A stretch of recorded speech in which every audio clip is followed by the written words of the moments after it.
So here we have the Mini Countryman on a 69 plate. I'm going to start off by showing you inside the boot of the car, and then we'll hop in and run through some controls on the inside from there. As we approach the back of the car, you can see we have reversing sensors, plenty of boot space as well, along with the 3 individually folding rear seats, should you wish to increase this space even further. And can be increased again by folding this tray section, which you can also remove from the car should you wish to. Okay, now that we're inside the car, we're going to start with the dials. On the far left-hand side, we have the rev counter, we have the speedometer in the middle, and the fuel gauge over on the right-hand side. Also in the middle, you can see the total miles for this car, which are 19,915.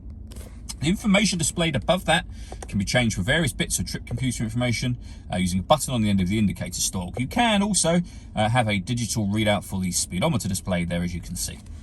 We back out to the steering wheel. We have cruise control and speed limiter on the left-hand side, stereo and phone controls on the right-hand side, and the button I was using a moment ago is on the end of the stalk just here. In order that you can use your phone controls, you need to pair the phone up to the car, which is done over on the touchscreen in the center. Hit the phone icon, and then you would manage mobile devices like that and follow the instructions on screen from there. It is touchscreen, but you don't have to use the touchscreen. The movement you see me making at the moment is being done using this dial and the collection of buttons that surround it.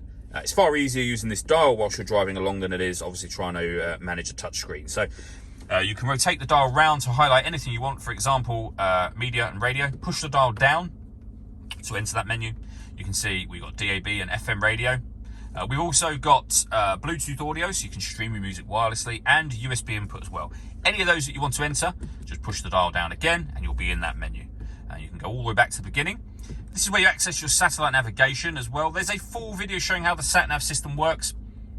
You can find that on our website and also on our YouTube channel as well. Working our way down, we have the main volume for the stereo. We then have the dual zone climate control. So to turn the system on and adjust the fan speed, just rotate that dial. You can see the system is now turned on. You can adjust the passenger and driver temperature. You can increase and decrease the fan speed, which you saw me do. You can also change the direction the air is being distributed in.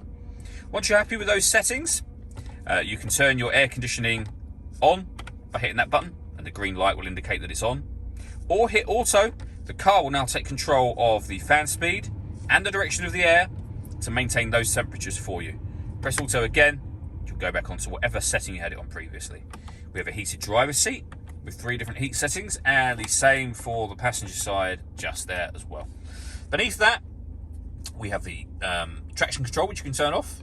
You start and stop the engine from this button here. This one turns off the stop and start. This car is designed to cut out when it's stationary in traffic to save you fuel. The system is off when that light shows. And you can turn the parking sensors on and off from here as well. Below that, we have our USB input, a 12-volt charging socket, a couple of cup holders, and the gear lever for the fully automatic gearbox. All that leaves me to say is thank you for taking the time to watch this video. If you'd like to come and see the car in person and have a test drive, please feel free to call any of our MJA sites. We'd love to hear from you soon.